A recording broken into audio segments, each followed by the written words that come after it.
ओम सहना भवतु सहनौ भुनक्तु सह वीर्यं करवावहै तेजस्विनावधीतमस्तु मा विद्विषावहै।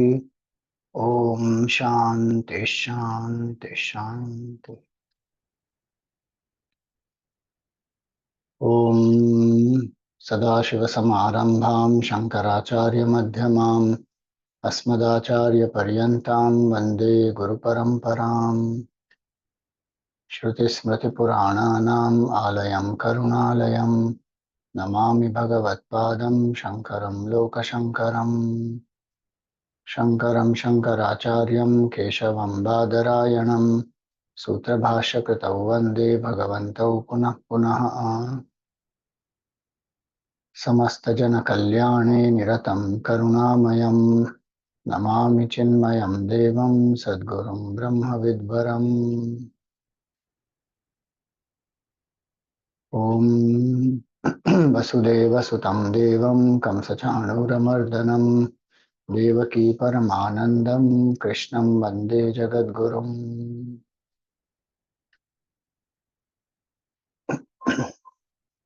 Hari Om, salutations to all. In this 11th chapter, we find that Bhagavan's cosmic form is described, and so sometimes we may feel there is some repetition, etc. But there is a subtle difference in some of these descriptions. So 15th verse to 18th verse is the description of the divine form of Bhagavan, regular form, where regular meaning the form where you see all the many heads and hands and all that, not a terrible form. That's what I mean, not a scaring form. Then from 19th to 22nd is the terrible form. Arjun will get scared looking at because he sees death, destruction. So we saw that till in the last satsang. Up to that we have seen. Then we see from 23rd to 30th verse is the most dreadful form, because Arjun will actually now see the result of the war that is going to happen. So he is going to see his own people getting killed there. So much more dreadful for him it is now. Now we have seen, so this is a broad division. We have seen up to this verse number 22. So where in 21 where Bhagavan said, Ami hitvam surasangha vishanti kechid bhita pranjalayo grunanti swasti iti uktva maharshi siddha sangaha stuvanti tvam stutibhi pushkalabhi. That shloka we saw different people who respond to death and destruction as per their level of evolution, maturity. So beautiful commentary. I hope you read Gurudev's commentary where he speaks about the subnormal, normal and the supernormal response. Supernormal, they don't get scared. Then the normal, they will dread and seeing that death and destruction, there will be some amount of apprehension which will come, and subnormal don't even bother. No questions are also there asked. They're just generally born, somehow stayed, and then they die. So now, who are these different beings? When it was said, Surasangha Vishanti, so many divine beings also are entering into your mouth. So those were described in 22nd shloka. So they are Rudras, Adityas, Vasavas, Sadhya, Vishwe Devaha, Maruts, and then Ushmapa. Gandharva, Yaksha, Asura, then Siddha Sangaha, group of Siddhas like Kapil Muni, etc. Vikshantetvam Vismitaschaiva Sarve. All of them are wonderstruck. Vismitaschaiva Sarve. They are astonished. From there we continue now. रूपं महत्ते बहुवक्त्र नेत्रं महाबाहो बहुबाहुरुपादं बहूदरं बहुदंष्ट्राकरालं दृष्ट्वा लोका प्रव्यथितास्तथाहम्. Rupam Mahatte, this massive great form of yours, Bahuvaktra Netram, with many heads, many eyes, Mahabaho. Now please remember, in the Gita, Bhagwan addresses Arjun in many places as Mahabaho. Sixth chapter, if you remember, when Arjun asked the question that how to control this mind, I find it more difficult than controlling even a storm. Meaning a storm or a cyclone can be easily controlled, but mind I can't control. There Arjun is told by Bhagwan, Asamchayam Mahabaho Mano Durnigraham Chalam. O Mahabaho, O mighty armed one. Here this word Mahabaho is referring to Bhagwan. Mahabaho, Bahubahu Rupadam. O Mahabaho, O mighty armed one, you have so many hands, Bahubahu, Uru, and Padam. So you have so many thighs and feet and arms. So Mahabaho, Bahubahu Rupadam, Bahudaram, many stomachs, Bahudanshra Kalaram, many mouths with terrific teeth. Drashtva Loka Pravyathitas Tathaham. Looking at this, many worlds are in dismay, in shock, including me. Tatha aham, he says. Oh, so that many people are seeing the Vishwarupa. No, it is not like that. Arjun is seeing the Vishwarupa, and our tendency is what we go through, we project on the world. So Arjun is doing that. It's not that so many, all these beings and everybody is seeing the Vishwarupa. No. Arjun's mind is scared. Suddenly, see, even after giving Divya Chakshu, now we have to understand this. Arjun's mind is not an ordinary mind. Though we may think like that sometimes, because we understand the symbolism that Arjun represents all of us, the common man. But Arjun is not a common man. In the sense, as an individual, he has tremendous powers of concentration which you and I don't have. He has done tapasya for 12 years, pleased Bhagwan Shiva, got the Pashupat Astra. He is ambidextrous. He can shoot with both his hands and hit the target just at the sound. Shabdabhedi Ban he can hit. In darkness, when his eyes are closed also, he can shoot the target. Single-handedly, he has defeated all the Kauravas. In the 13th year of exile, when the exile was ending, they all came and he is defeated. So he is not an ordinary person actually. And now he has been given the divine vision, Divya Chakshu by Bhagwan.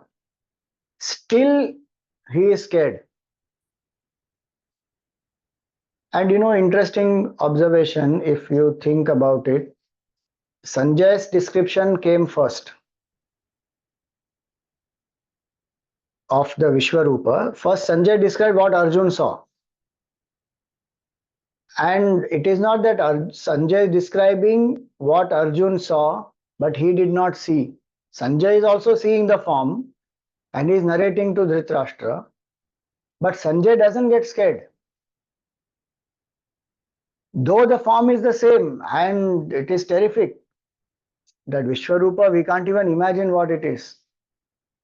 But Sanjay is not scared. Why? Because some of them, like Vidurji, Sanjay, Kunti, and some people say even Bhishma, they are not only great devotees of Bhagwan, but they have also experienced oneness with Bhagavan. So they know Bhagavan's Swarupa. They know Bhagavan's Leelas, they know Bhagavan's form. They are not scared. But Arjun has not yet known that truth. Meaning, because there is a sense of individuality, suddenly when one is exposed to the totality in its um, unfiltered version, in today's language, if I have to say. See, we are seeing this universe, which is nothing but Vishwarupa Bhagavan only, but we are seeing with lot of filters. Through our individual lens, we are seeing. Past, present, future is not seen at one time. The entire cosmos is not seen at one time. Our eyes are limited, that much range of visibility, that much only we see. And mind also has a certain limitation. So we experience time as of now, and then we live in memories of the past, anxieties of the future. But if you remove these filters of the mind, of the body, meaning the limitations of these, when they are removed, suddenly one is exposed to the totality. That is bewildering.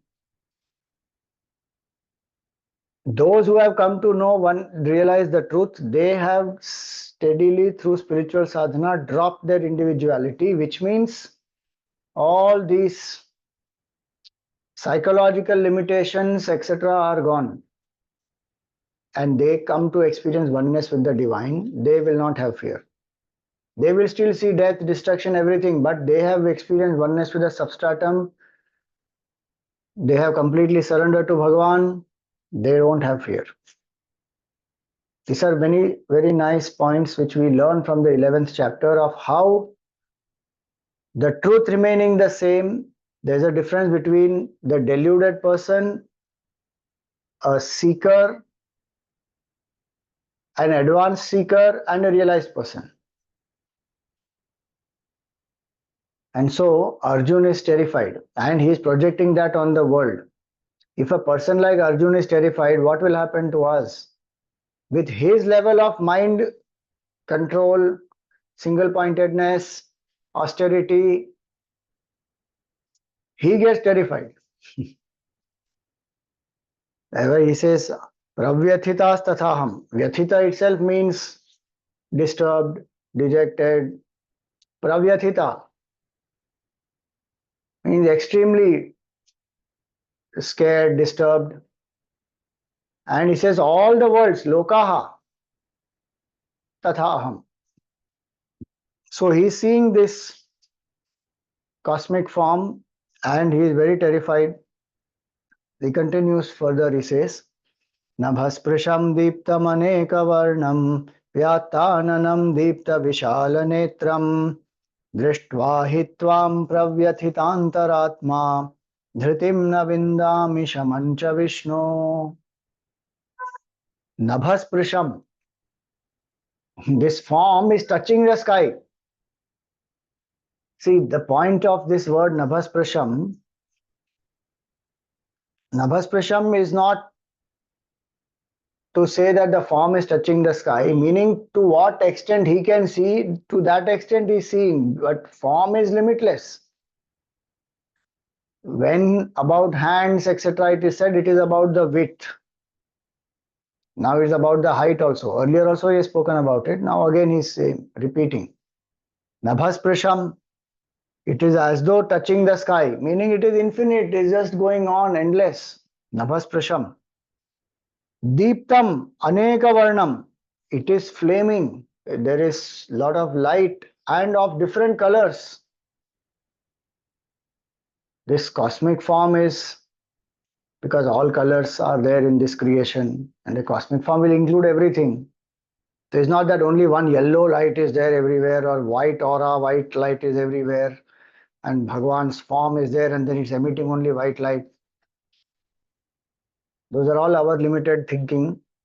This is Arjun is saying many flames are there, all different colors are there. Nabhasprasham deeptam aneka varnam vyattananam deepta vishala netram, and mouths are wide open, many mouths, faces vyattananam. Deepta Vishala Netram. And this eyes are very large, Vishala Netram, and fiery eyes. Now, because he's describing the most terrible, dreadful form. Eyes are terrible, open, very wide. Deepta Vishala Netram. Trishtva hi tvam pravyathitantaratma. And having seen this, Trishtva hi tvam, this form, pravyathitantaratma. Earlier also he says pravyathitas tathaham. Now he says antaratma, meaning terrified at heart, extremely terrified at heart. What is his response? Dhritimna vindami shamam cha Vishnu. Oh Vishnu, I can't have forbearance, nor is my mind at peace. What is the dhriti and shamam? Shamam means mind is at peace. When the mind is not at peace, it is disturbed, it has some fear, insecurity, dejection, sorrow, any such emotion, anger, jealousy, greed, negative disturbance. At that time, one must have some dhriti, forbearance, let that situation pass, not fuel it, know that it is temporary, focus on the breathing or chant some mantra. So hold back. Don't allow it to overwhelm the mind and then do something which is regrettable. So that time have forbearance, tolerate, okay, breathe, take some name of the Lord, drink some water, cold water, whatever, each one has their own methods of coping. But dhriti, here he says, no, I am very disturbed. I can't even hold my mind back. I just have no control that what is this? That's what he means. Dhritimna vindami shamancha Vishnu. No, I'm not at peace, nor am I able to hold back. I am losing control. Pravyatita antaratma. Now he says, oh Vishnu. He recognizes that this is Vishnu Bhagavan only who is in this form as Krishna. Gurudev has given a very beautiful meaning of this word Vishnu here. So one meaning of Vishnu is Vyapnoti Sarvam, one who is all pervasive. Another meaning of Vishnu is one who has a large stride, longest stride. So the distance between the 2 feet when we walk, foot one is here and then foot two is here. This is distance. So Vishnu Bhagavan took Vaman avatar, and in 3 steps he covered the entire world. So that is one reason why he is called Vishnu also. Which again we hear in a regular meaning when we figure out for this word Vishnu, then that is one of the regular meanings. But Gurudev has given a very nice Vedantic meaning here that Vishnu is the Lord who has the longest stride. Why? Because it is from beginningless to endless. The stride is beginningless to endless. It's not in space only. Because Bhagavan is beginningless and endless. What will be more longer than that? In the footnote, you see, so nicely he said, the all-pervading infinite, if it were to take its longest stride, should be from the beginningless to the endless. Thus, the term Vishnu has the implication of all-pervading. And he is using the right word Vishnu here because not only as avatar of Vishnu Bhagavan, but also because the form is all pervasive for Arjun. Everywhere he is seeing hands and legs and stomachs and feet and eyes and all that. There is no place that is not covered with the Vishwarupa. In fact, inside Vishwarupa is all this creation and space and time and all that. So now having seen this, now he comes closer to this description. See, first when we see some picture, let us say huge picture, some big mural if it is there. Now we see one shot, the whole impact. Oh, what a grand painting it is. Then certain portions will catch our attention. Then we go deeper into that. We focus our mind on that, focus our eyes on that. Oh, then you go and appreciate. Like that, Arjun is seeing one big Vishwarupa he is seeing now. And now certain specific things he will start seeing. Now see. Danshtrakaralani chate mukhani दृष्ट्वैव कालानलसन्निभानि दिशो न जाने न लभे च शर्म प्रसीद देवेश जगन्निवास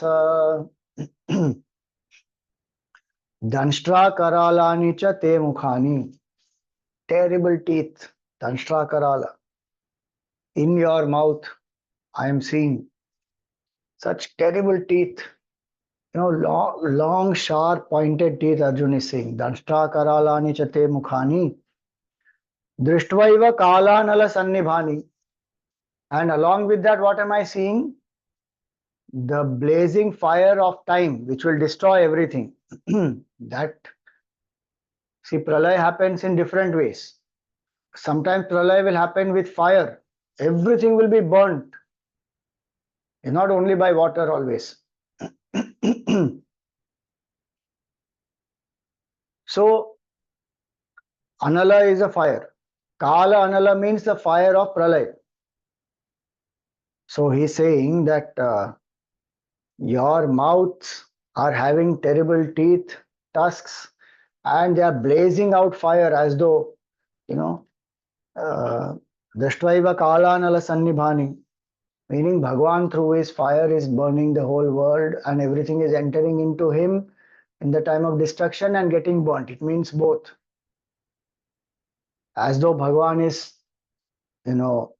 throwing out fire out of his mouth and burning everything, and as though many worlds are entering into his mouth and getting destroyed. So, Danshtra Karalani cha te mukhani, Drishtvaiva Kalanala Sannibhani, Disho na jane na labhe cha sharma. I have lost sense of all direction, space, east, west, north, south, everything gone. Disho na jane. And na labhe cha sharma. And I don't find peace. Digbrahma, if it happens, no? Sometimes people who have vertigo, they will feel like that. Because things, the mind will start, one will start feeling giddy. And if one goes to a forest, etc., and one loses the sense of direction, then one doesn't know where is east, west, north, south. Suppose one is not able to find the sun, etc., and lost deep somewhere, so gone. Still, that is only an experience of singularity in the sense that there's only one space and there are objects, etc. So one may confuse north to be south, south to be north. That is possible, and same way with east, west, etc. But here he's lost the sense of completely the whole space because so many worlds, so many hands, feet, mouth, very confusing. And if you remember what Gurudev said in the beginning in this commentary, if space and time is shrunk, then the whole creation as though it will come into a ball type of a thing. Because of space and time, we see difference between this and this and this. So there's some space in between. If all that is shrunk, as though everything will come together, then because space only is not there, so what will one see? So, Disho na jane, how will one see what is north, east, south, west? Nothing. So he says, I am confused. Disho na jane na labhe cha sharma. I don't have peace of mind. So what to do finally? He is praying, Prasida Devesha, oh Lord of the Lords, please be gracious. Why? Jagannivasa, you are the one in whom the whole world rests. We find peace in you. Now, if I am seeing you and I'm not finding peace, then where will I go to find peace? What a prayer, no, it is. We are disturbed because of the world, attachments in the world, running behind the world, and getting bashed up by the world. So it is said, seek Bhagwan. Because that is the true nature of ours, and surrender to Bhagwan, invoke His grace, His love, compassion. Remember, He is always with you. And these are not just some thoughts to reassure the mind, these are the facts. The more one seeks the Lord, one worships the Lord, prays to the Lord, surrenders, the more one will find peace. But Arjun is saying, when I am having your darshan, instead of being peaceful, I am getting disturbed. So please be gracious to me because there is no other method. Running behind the world, if I get bashed up and I get disturbed, I come to you. There also, if I get disturbed, then where will I go?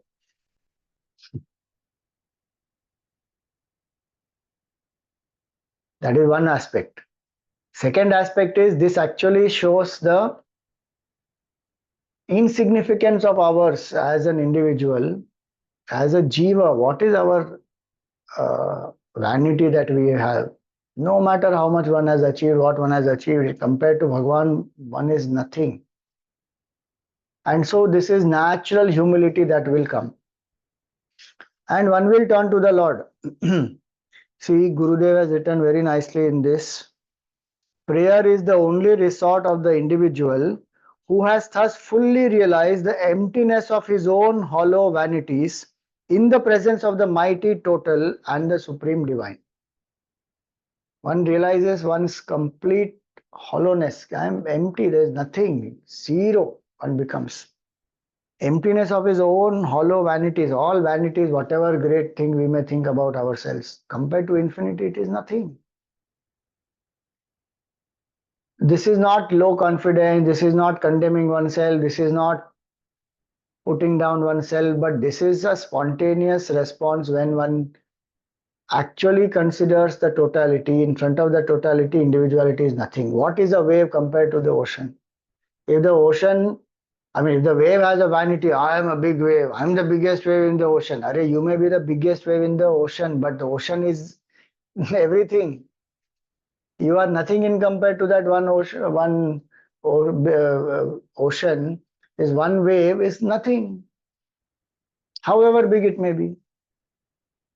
So that totality Arjun is seeing, and it is not only because of fear.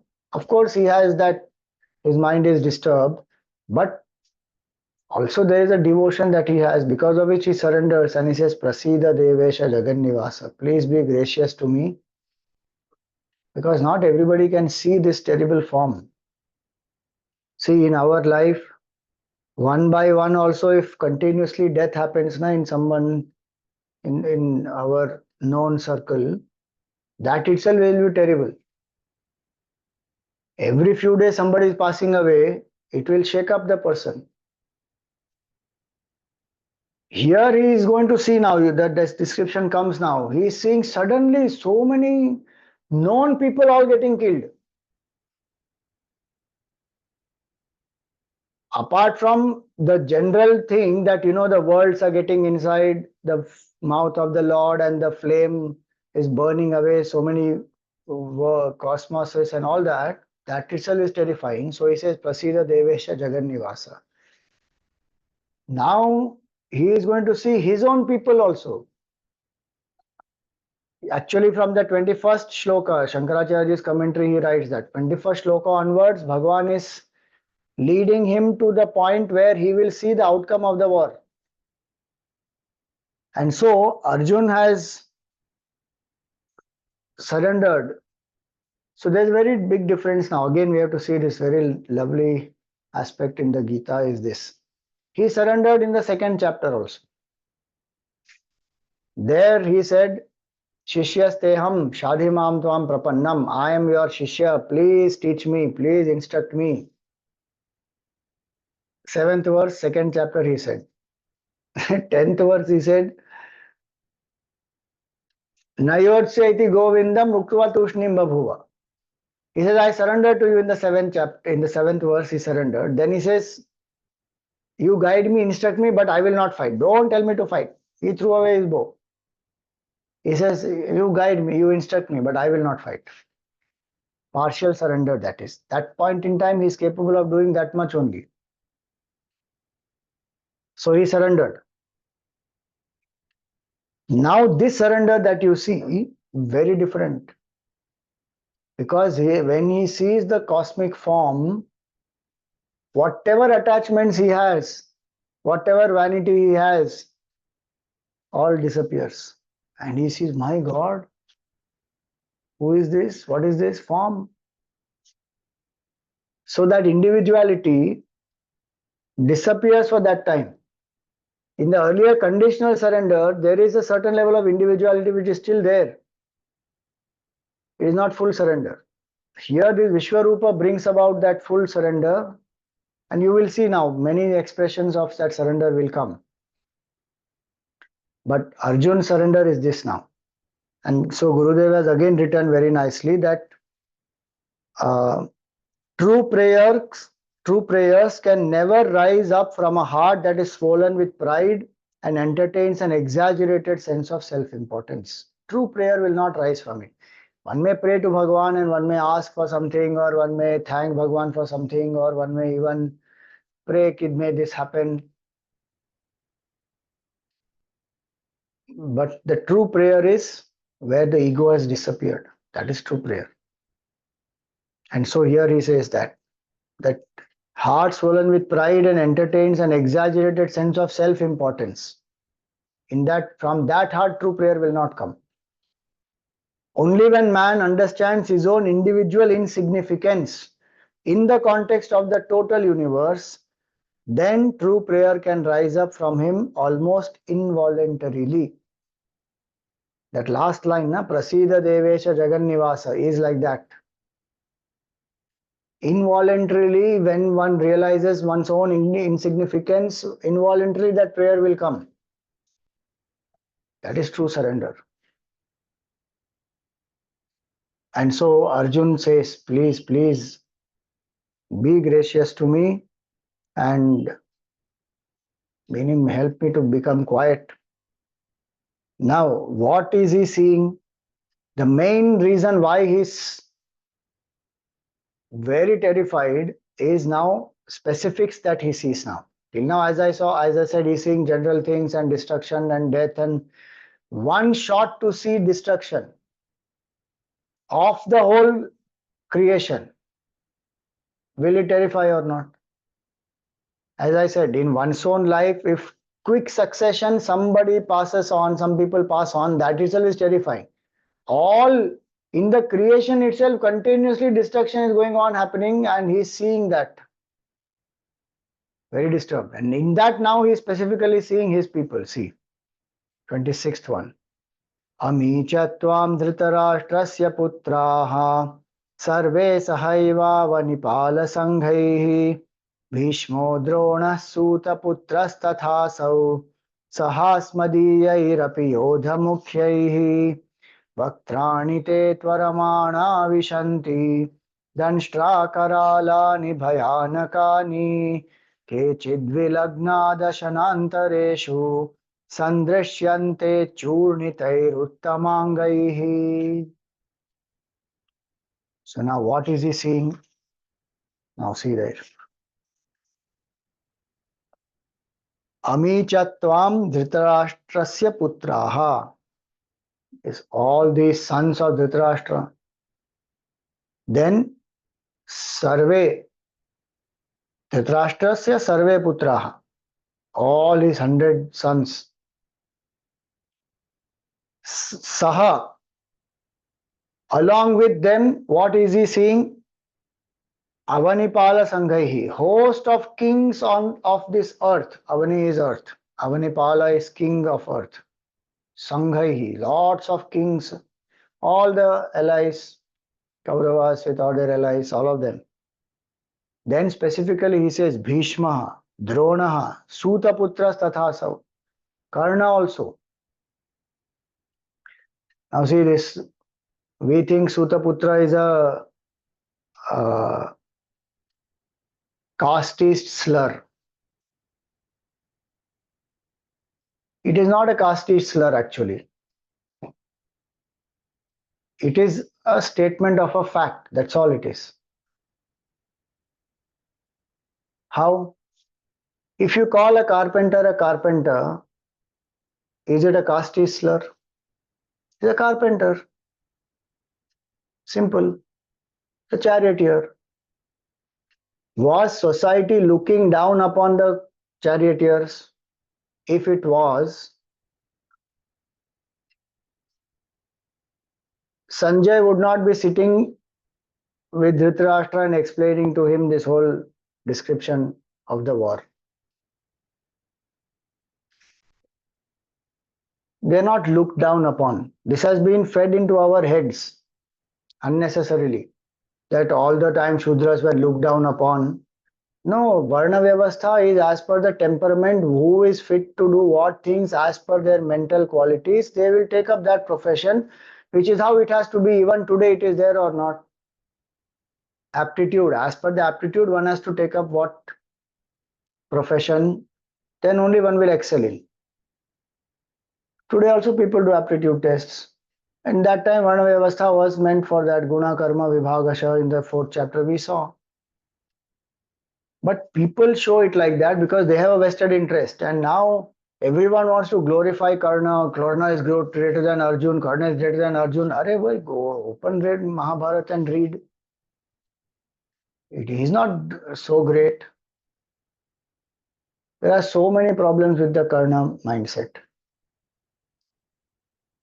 Now, if he was a Sutaputra only, what did he remain Sutaputra all the time? No, he became Angaraj, no? Angaraj Karna he was. Duryodhan made him the king. So it is actually a statement of a fact. Now suddenly we should not think here that Arjun is insulting him. Ganga Putra Bhishma, if it is said. Like that Suta Putra Karna, because Adhiratha adopted him and Radha brought him, Adhiratha and Radha, they brought him up. So he's called Radheya, he's called Angaraj Karna, he is called Sutaputra. How does it matter? It's a statement of a fact. Was the society looking down upon him? Hey, dekho Sutaputra, hey, dekho Sutaputra. Nobody was looking down at him like that. So we should know that some of the things have been, they want to make us feel low about our culture. And then they do politics on that, and then they want to destroy this beautiful culture. So they will say you are doing caste discrimination and caste slur and whatnot. So anyway, I'm not going into more details of this, but here it is. So this Bhishma, now he mentions specifically Bhishma, Drona, Sutaputras, Tathasau, Sahasmadiyayrapi Yodha Mukhyahi. And not only the Kaurava side, but what does he say? Asmadiyai, even our warriors, meaning both the sides he's seeing, great warriors entering into the mouth of Bhagwan. So that's the next shloka where he says, Yodha Mukhyahi, main warriors of ours also I am seeing, they are also entering into your mouth. Vaktranite Tvaramana Vishanti. They are entering into your mouth. And how are they entering? Very fast, quickly. Vaktranite Tvaramana Vishanti. Tvaramana means fast. Tvaramana Vishanti. Hurrying up, as though they are, like a moth gets into the flame. Like that, they are getting into your mouth. Danshta karalani bhayanakani. They are entering into your mouth, which has terrific tusks. And kechid vilagna dashanantareshu. Between the teeth, some of them have got stuck. And some have got powdered. Their heads have got crushed.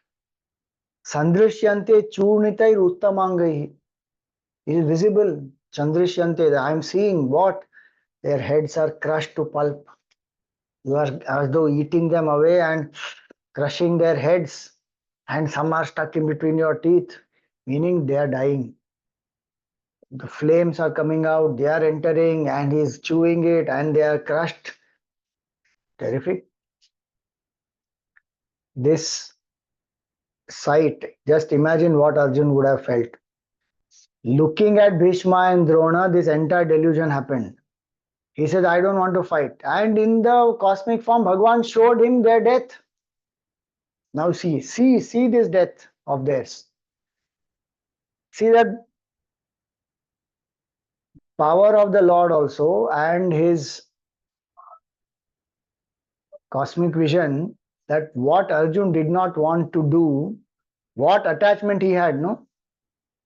That only Bhagwan's showing him specifically that see now, they will also die. All these people will die. Your people, their people, everyone is going to die. Further, he will say certain beautiful things. I will come to that.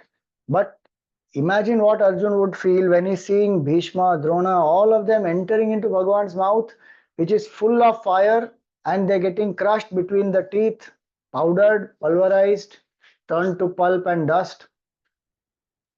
What will happen to his attachment at that time? Bhagwan showed him what is inevitable, what he did not want to face, and what he wanted to run away from. Bhagwan showed him that. Further, he will tell him that you will only be an instrument and all that. But the point is, what our attachments are, we have to face them and overcome them. If we run away from them, nothing will happen. Only we will fall and we will waste time. We have to face it and get out of that attachment. And what is a fact? We can never run away from a fact.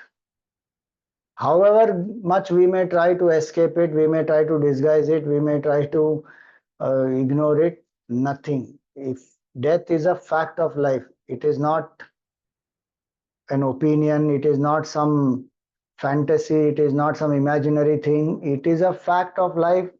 One is going to die, others are going to die. We have limited time, and in that time we have to make the best use of what has to be done, and what is dharma, in that we have to anchor. Arjun is taught all this in the Gita. We cannot avoid what is a fact of life, how much ever one may try. And the final fact of life is death and immortality. The beauty is only this, that as a human being, I can attain immortality and get out of the cycle of birth and death. Or I can continue to get crushed under the cycle of birth and death and keep taking more and more and more bodies. But this one body has to drop. Whichever time, whatever time it will drop, it has to drop. And for that body, why compromise so much from the duty and dharma and build attachments with other people and then not do dharma because of that? That will keep us in the cycle of birth and death, because my account with that person is not settled, or I have created new accounts with that person which I will have to settle in future. If Arjun had run away and not fought with Bhishma and shoot the arrows at Bhishma, and finally Arjun only mm, you know pierces his whole body with arrows and Bhishma falls. Bhishma has an account to settle with Arjun. Arjun had an account to settle with Bhishma. After 70 births, they have come together to settle that account. Now, if Arjun runs away, how will that account be settled? The fact is, Arjun can't run away because the prarabdha is that he has to settle this account. There is no other way that Bhishma will die. But Arjun doesn't know that.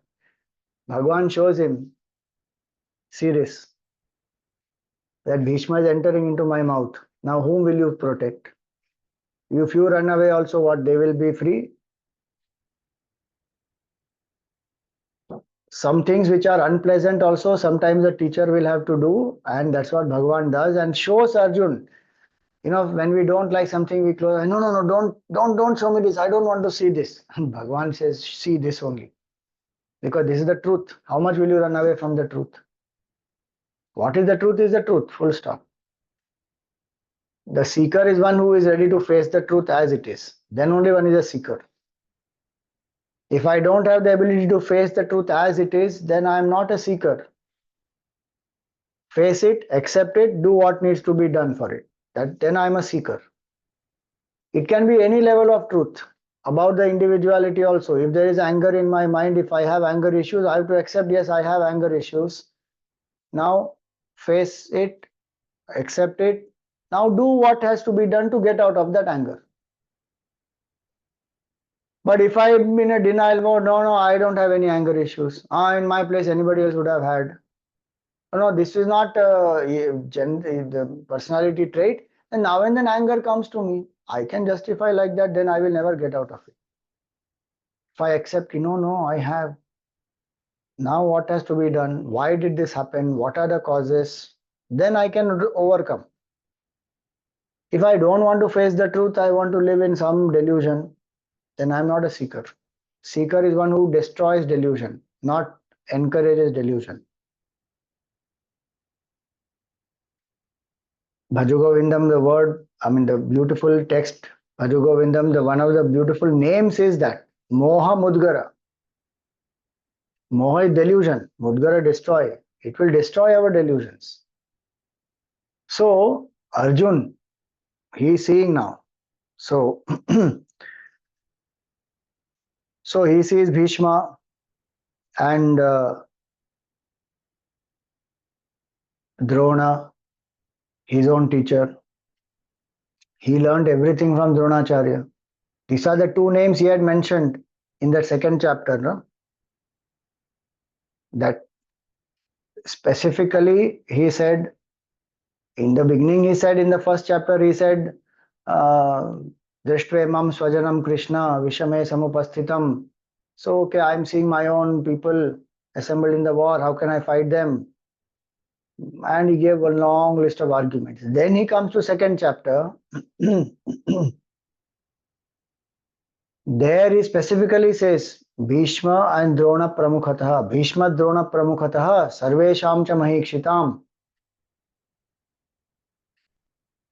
Oh, how will I Guruna Hatvahi Mahanubhavan? They are my gurus. They are such great people. Shreyo Bhoktum Bhiksham api haloke. It is better to live on Bhiksha than to. I can't utter words of disrespect against them and now I have to kill them. How is it possible? I will not do. That very clearly, when Arjun had said, he came to accept that of all my people, I am mainly attached to these two. And that now he sees. In all the names that he is mentioning, he specifically mentions Bhishma and Drona. Bhishma, Drona, and then Sutaputras Tatha Asav, and Karna. All these three. So Bhishma, we know, grandfather, lovingly, how many times he would have been encouraging to Arjun, etc. Bhishma, and then Drona, favorite disciple as though of Dronacharya, and learned so many things. Worked very hard under Dronacharya, became the best archer. Again, it's a wrong notion that Karna was greater than Arjun. In the whole Mahabharata, it is not like that. Arjun is the greatest warrior. There is no doubt in that. Karna could not help Duryodhan from this Chitraratha Gandharva, and they caught him, captured him. Arjun and Bhim had to release Duryodhan. At that time, Karna goes to do Prayopavesha. He wants to do suicide. He said, I am ashamed of my uh, skills as an archer. I could not protect you. I could not ensure that they are defeated. In fact, they captured you. He wants to commit suicide. Again, Arjun single-handedly defeats Kauravas. No? That time Bhishma was there, Drona is there, Karna is there, Duryodhan, Dushasan, all of them have come. And Arjun is dressed as Brihanala, and then Uttara Kumar is there, and then he fights. There also he defeats. But somehow in the world, people want to glorify Karna and make him such a great hero, and then put down Arjun and say that Karna is greater than Arjun. And then Karna was victimized. And Draupadi said, I will not marry Sutaputra. All that is not there in Mahabharata. That the serials create. And them authors will create all that. Krishna told Draupadi that go and tell that I will not marry Sutaputra. All that is not there. Then again, you know, he was tricked into giving away his Kavach and Kundal. He was not tricked. If you read that whole portion, the point is this, that Karna had some skills, no doubt. But to say that everywhere Karna is greater than Arjun, and he was not given the right education, otherwise he would have been great, all that is not correct. He learned from Parshuramji himself. And that Karna and Arjun, in that fight, Arjun was saved by Krishna Bhagwan only, otherwise Arjun would have been killed. Arjun was saved in the war between Bhishma and Arjun, where Bhagwan ducks the chariot and the arrow goes and hits the crown. And that's where Bhagwan gets angry and charges at Bhishma with the wheel, chariot wheel. Because Arjun is not fighting with his full uh, capabilities and enthusiasm, etc., because he has still that attachment to Bhishma. That's another point to understand. He's seen that Bhishma is going to die. In that Vishwarupa, he's seen. Still, that attachment is so deep, it doesn't go just like that. And of course, karma is also there. Bhagwan wanted to teach Bhishma a lesson. So he did that Leela. But the point only is this, that Arjun, very, very great warrior, and he sees Bhishma, Drona, Karna, all of them getting inside and dying, and Dhritarashtra's children and his own uh, army, all the great warriors of his army, everyone. And so we find here that when Arjun mentions all these, his mind is definitely disturbed because now he's specifically seeing the people whom he is attached to. Why does he mention Karna specifically here? It is not that Arjun is constantly comparing against Karna. In fact, it is the opposite. See, Bhim and Arjun, they are not comparing against Duryodhan and Karna. But Duryodhan and Karna continuously compare themselves against Bhima and Arjun. And whole life of theirs went only in this comparison. These two are not comparing. Yet the name of Karna is given here. Why? Because in Arjun's mind, the three main warriors who need to be defeated on the Kaurava side are only these three. And who can defeat them is specifically Arjun. Dronacharya is the most difficult of them to defeat because everything is learned from Dronacharya only. But in Arjun's mind, these are the three most formidable warriors. Otherwise, Duryodhan and all of them, anyway, Bhim had taken the oath that he will kill all the 100 sons of Dhritarashtra. So Arjun is not bothered about that, and he knows Bhim will kill, he will destroy. So he's not bothered. And anyway, he said Dhritarashtra se putraha, done. But in his mind, these three are very important. Bhishma, Drona, and Karna. All of them is seeing gone. So Sahasmadiyayrapi Yodha Mukhyaihi. Vaktrani te tvaramana vishanti. Hurriedly, very quickly, they are as though entering into your mouth. And they get powdered, they get destroyed. So, if you see this, Gurudev has given a nice commentary here, and he says that the great philosophers of Bharat are such that they don't shy away from the evident fact that there is death, there is destruction. And you can look at it from whichever standpoint you want. Suppose a pot is created, you can look at it as a creation standpoint, that pot got created, or you can look at it from a raw material standpoint, that mud got destroyed, some pieces got destroyed, and then you think about destruction. So raw material got destroyed, some new thing got created. Now I can say raw material got destroyed, or I can say new thing got created, or I can say that both are happening together. They are the two sides of the same coin. And so he says so nicely here that a philosophy that comprehends the totality without fear or favor and is even true to its mission of seeking truth cannot afford to ignore the destructive aspect in nature. It is there. So one has to see and one has to face.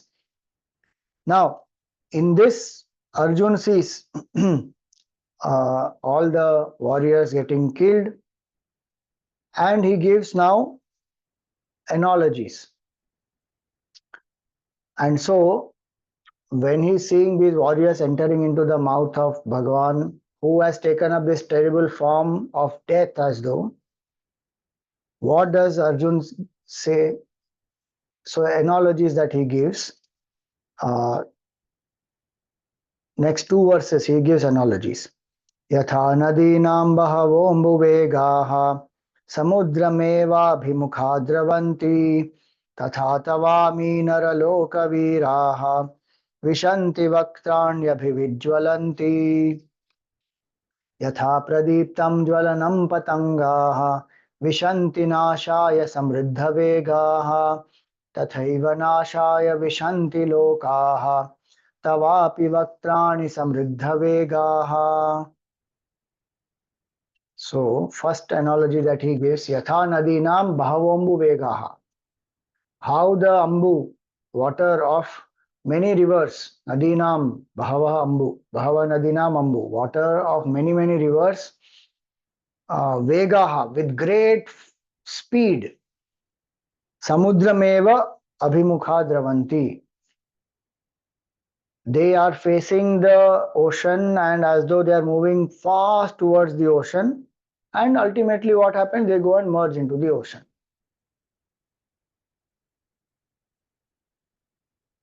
In the same way, tatha tava vaktrani abhivijwalanti. In that way, in your mouth, flaming mouth, as though Naraloka Vira Vishanti, is great warriors of this earth, of this human realm. They are entering into your mouth in that force as rivers, many, many rivers.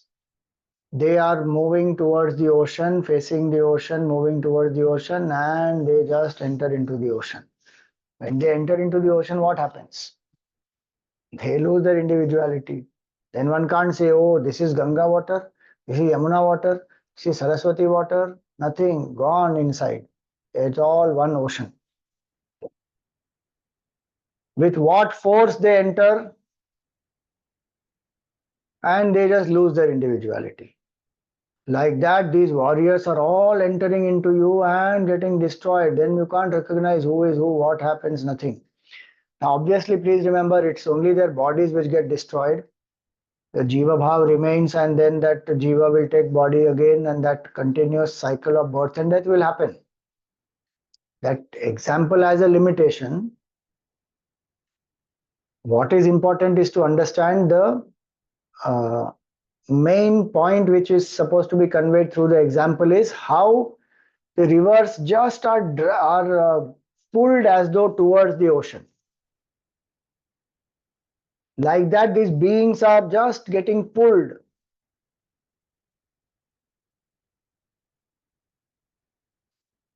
Bhavomu vegaha samudrameva abhimukha dravanti tatha tavami naralokavira vishanti vaktrani abhivijvalanti. They are just entering, meaning helplessly, just gone inside.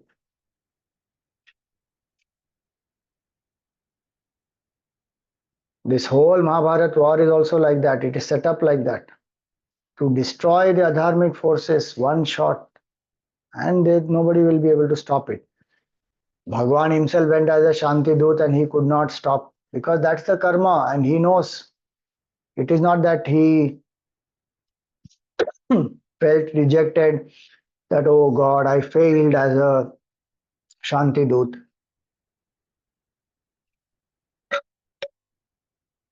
That they are not listening to me. I am the Lord of the universe. मेरी बात नहीं सुनते. How interesting, na? I have said this before also. I keep reflecting on this point again and again. If Bhagwan's word only people did not listen, if they don't listen to us, what is the big deal in that? Why should we feel so bad and dejected and hurt? मैंने कहा और मेरी बात नहीं सुनी. My son is not listening to me. My spouse is not listening to me. My team members are not listening to me. Arey, you do your best. You tell what has to be told. If they listen, great. If they don't listen, Ram Ram. Or kya? Beyond that, what will one do? But we feel hurt. And then we will sit and brood over it because some attachment is there to some opinion, some image.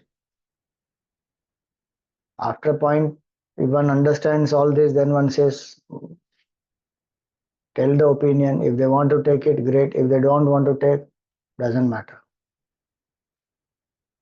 So Bhagwan knew that this war is inevitable. So even the prayas of Bhagwan, the war did not stop. That is the meaning here, that helplessly they are entering, because their prarabdha karma is like that. It will pull them towards that. It's like an arrow which is shot. Then you can't change the direction. It's gone. It is like that. So that is one analogy given here. Then there is another analogy which is the moth and the flame analogy. Yatha pradiptam jwalanam patangaha. So how this moth hurriedly rushes into a blazing fire. There means there is no choice there. The moth will just go and immolate itself, pulled towards that, burnt. Vishanti Nashaya, they are entering to get destroyed. They know it, but they can't help it because that's the attachment they have to the form. One of the causes of destruction is this only. Attachment only destroys us. In general, we may go through the natural process of birth, change, and death. That will happen. That is not a problem. The problem is my attachment. And that is what causes maximum sorrow also to us. Otherwise, when somebody has no attachment to the body, when one is going to die, the body is going to die, one is not bothered. One is not having any misery. But if there's attachment to anything, body, people, money, power, position, anything, then that is what will cause sorrow. Here it is, Bhagavan says, Vishanti Nashaya Samriddha Vegaha. All these beings are being pulled knowingly, like Arjun. He knows what is to be done, he is not able to do. Duryodhana also knows what is to be done, he is not able to do. But what is the difference between both of them? Arjun surrendered to Bhagwan and he said, you please guide me, I am not able to do what is right and I don't know only what is right and wrong. Duryodhana, he doesn't surrender, so he doesn't find a solution. So pulled. Bhagwan says here that just like a moth is helplessly pulled because of its own attachment towards this flame, it will nashaya and it will hastily go into it and immolate itself. Like that, all these warriors are as though hastily proceeding towards Bhagwan in the form of death here. Tathaiva nashaya vishanti, not only the warriors, here he says lokaha, all the worlds. Tathaiva nashaya vishanti lokaha. Tavapi vaktrani samruddha vegaha. They are entering into your mouth with such terrific form, a terrific speed. So what is the difference between these two analogies? In the first analogy, it is the waters rushing towards the oceans and then losing themselves into it. Water is inert. By itself, we see the five elements. So they are jadavastu, they are inert. So water doesn't know. But the moth knows. It is sentient.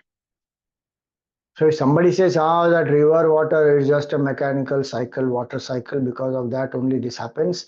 Sun creates evaporation, then cloud happens and condensation, then the cloud is going far back because of air, and then some rains happen, and then the rivers, and then they meet the ocean, the water cycle going on. What is so wrong in that? So Vedavasji gives another analogy saying, no, no, it's not only like that. It is even like this moth which goes and immolates itself. It knows everything and still it is irresistibly drawn. So Arjun is seeing that irresistibly worlds are being drawn towards Bhagavan and they all are entering and they are getting destroyed. And not only that, see, one is that they are getting destroyed. But what is Bhagavan's response? Now you see that. लेलिह्यसे ग्रसमानः समन्तात् लोकान् समग्रान् वदनैर्ज्वलद्भिः तेजोभिरापूर्य जगत्समग्रम् भासस्तवोग्राः प्रतपन्ति विष्णो लेलिह्यसे. What is the meaning of लेलिह्यसे? You are licking. If you eat some nice, suppose you eat, South Indian meals, green banana leaf, paisam is served on that, papadam is given. You are supposed to crush that papadam on that paisam and eat with your hand. Gurudev used to do that sometimes in Siddhabari, and then that food is served to him. And some South Bombay ladies and all of them will be standing there, and some Sindhi women and all different backgrounds of people are standing there, and they are used to all this, some people from abroad and all that. So spoon and fork and all that is there, and the napkin and everything is given, and Gurudev is eating with the hand, and sometimes he'll look at them and wantedly he will lick one finger just to tease them. And they think, oh yeah, so hygienic, unhygienic, oh you don't do this. Only to tease them. Leli here say, here is the word used by Vedavyasji, that Bhagwan is as though licking. Leli here say grasamana samantat. From all the sides, like how you lick like this, like this, like this, like that, full. As though like that, devouring all the worlds from all the sides. And Bhagwan is enjoying that, licking it. Leli here say grasamana samantat. Lokan samagran vadanai jwaladbhi. And this, not only individuals, it is worlds and worlds are getting destroyed into his mouth and he is enjoying it, he is reveling in it. Tejo bhir apurya jagat samagram. And your terrific race is filling this universe, this world. Bhasas tavogra pratapanti Vishnu. And they are burning, all the worlds are getting burnt also, and you are enjoying it also. Meaning what? It's not that Bhagwan enjoys, it's not some sadistic pleasure he is deriving कि अरे ये जीव सब मर जाएं और मैं मजा करूं. He is not enjoying in the death of the jivas who are separate. It is like the ocean enjoys its play of waves. The power in the ocean is such that that current and the power in the ocean is manifesting through the rising of the wave, staying of the wave and falling of the wave. It's that expression of that power it is. Just to understand. So it's not that one should not think that, see in the Gita what Bhagavan has said, that Krishna enjoys the death of people and the beings. What kind of a God you have? But there will be some nuts who will take like this, some stupid meaning they will derive and perverted thought process, and then they will make us feel lesser. In your scripture, this is what is said about death and destruction. Array, this is a cosmic form. In that creation is happening on one side, destruction is happening on one side, is continuously this process is going on. And the whole thing is a Leela. It's an appearance from Vedantic standpoint. The truth is nothing has happened. Like the baker is lying on the bed, nothing is happening. to the waker actually, but that waker is dreaming everything and the whole dream world is created and everything is happening inside that. That one Leela is going on here. In that, this cosmic form is being shown to Arjun, and Arjun is terrified seeing what is happening here. See, as so we should also know one more thing, that Jiva is not different from Bhagwan. No? It's not that Jiva is separate and Bhagwan is consuming that Jiva. That Jiva is nothing but the Lord in another form. The wave is nothing but ocean in another form. It's not that wave is something separate and then this ocean is enjoying the death of the waves. All that is wrong notion. From the standpoint of the totality. Why totality? Individuality, have we not done that? We go to the beach and then the children go to the beach and then they will create whole castles with the sand and then they will dig, bridge also and then build some railway, this thing, and then so many things will be built. And some 2 3 hours they play jolly nice, everybody has a lot of fun, and then they will only get up and kick it and jump on it and destroy it and laugh at it and enjoy it and then they go.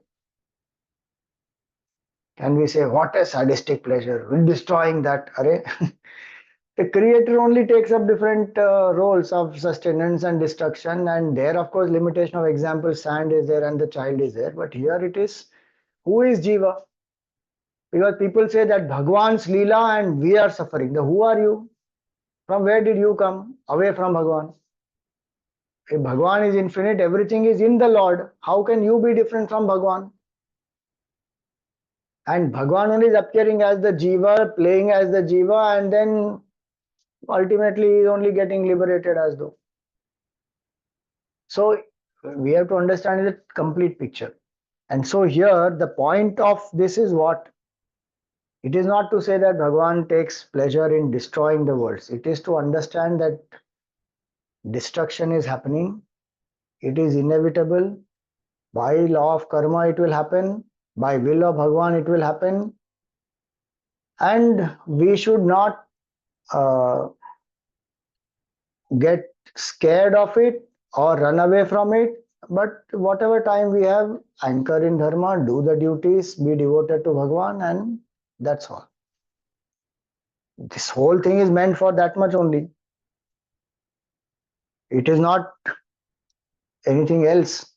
It is this fact that this is the totality. The moment the picture of totality comes to us, so much of our individual vanity and pride and disappointment, dejection or excitement, elation, all that will go. What will remain is not dullness, boringness, dumbness. What will remain is devotion. What will remain is I will do my duty with surrender. Bhakti remains, Sharanagati remains, and the experience of fullness comes. See, if Sanjay is not getting scared, etc., is because he's anchored in bhakti very well and he knows Bhagwan's Swarupa. Hanumanji is not scared. Vedavyasji is not scared. So the same Vishwarupa, four of them are seeing. Three of them are not scared, one is scared. That shows the difference. So for today we will stop. Next class will be on in the next week. It is not this Thursday, as you know. We had the class in place of this Thursday. We had the class today. So the next class is on 8th. 9th we will have Sankat Mochan Hanuman Ashtakam camp. 9th, 10th and 11th at Chinmay Vibhuti. It is open to everybody. Whoever wants to come, it's a 2 day camp. We will study Hanumanji's glory. 8 beautiful verses, and each verse has one problem of a human life which we can overcome. And through different episodes of Hanumanji's life, these are beautifully brought out. And so 8th we will have this class. 9, 10, 11 I will once again put that announcement on the group. If anybody wants to come, please come. Chinmay Vibhuti is a beautiful place. If you have not seen, please come. Monsoons are the best time to go there, and Friday afternoon to Sunday afternoon, 2 days. We will do Hanuman Havan also. We have meditation, we have classes, we have some group discussion. Chinmay Jivan Darshan, Swanubhuti Vatika, Hanuman Mandir, Maruti Mandir, Pranav Ganesh Mandir, Aartis. Nice 2 days of sadhana. All right, for today we will stop here. We thank all our Yajmans.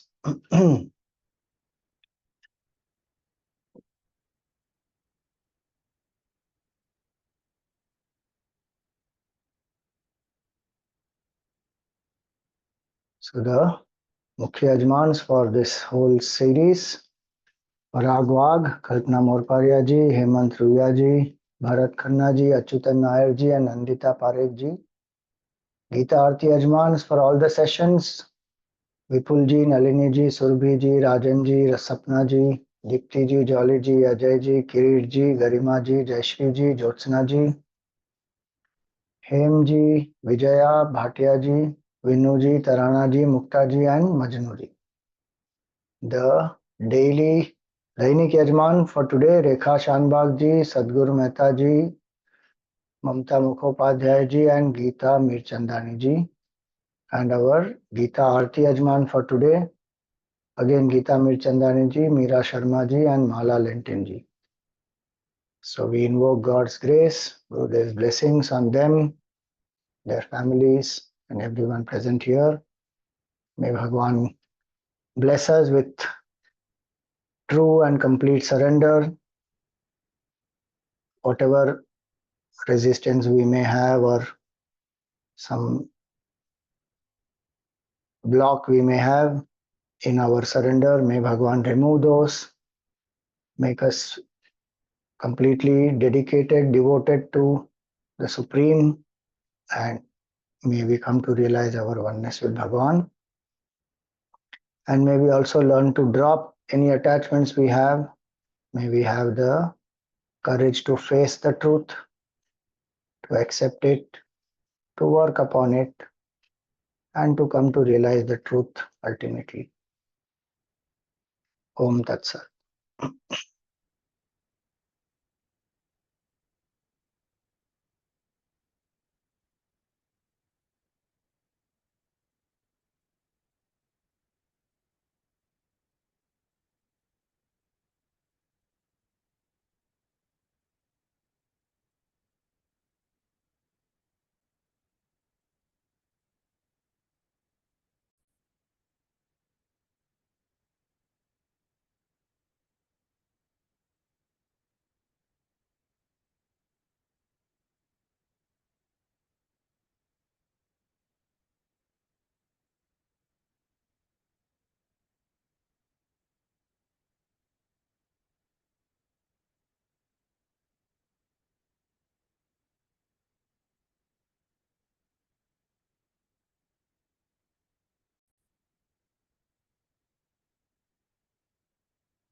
Om Jai Bhagavati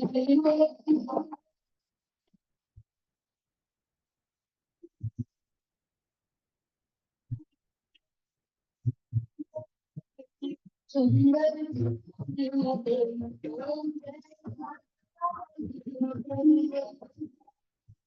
Dharma Sumarma Prabhashini Rama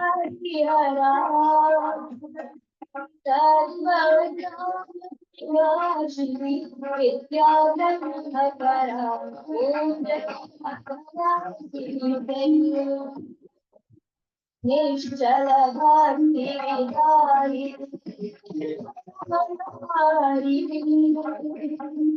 शरणदारिणी सब विघ्नकारी ओम जय भगवती रागद्वेष विदारिणि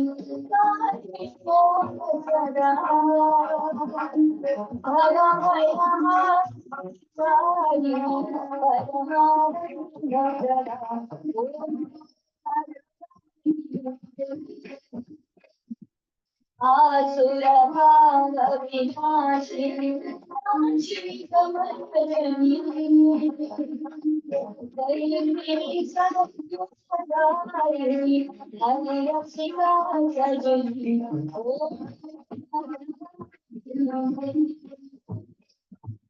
समता त्याग सिखावनि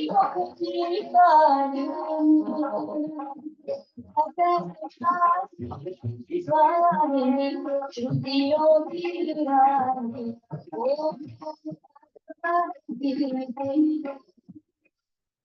दया सुधा भरसावनि स्वामी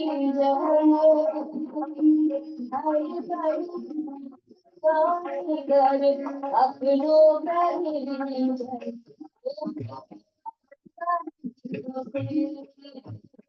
ओम जय भगवत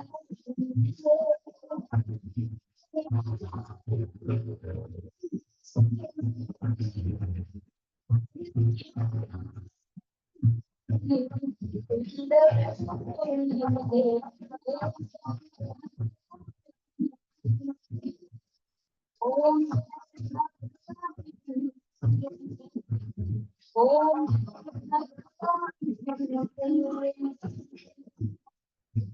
बोलिए गीता मैया की जय।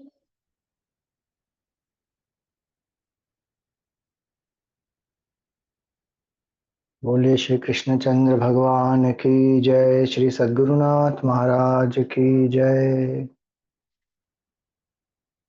Any questions? Okay. Yes, Geeta ji, you can unmute and ask. Hari Om Swamiji, thank you for a beautiful lecture. Swamiji, now that we've seen that Bhishma, Drona, they've all been devoured by the Lord. So, do we have any documentation? Did they have a rebirth? Did they come back, or did they get moksha because God has devoured them? See, everybody is devoured by God. In this, what you are seeing, in this 11th chapter, to what is said, all the worlds are devoured by God only, no? Yes, So yes. it is not that only Bhishma, Drona, and they are devoured by God. Mhm.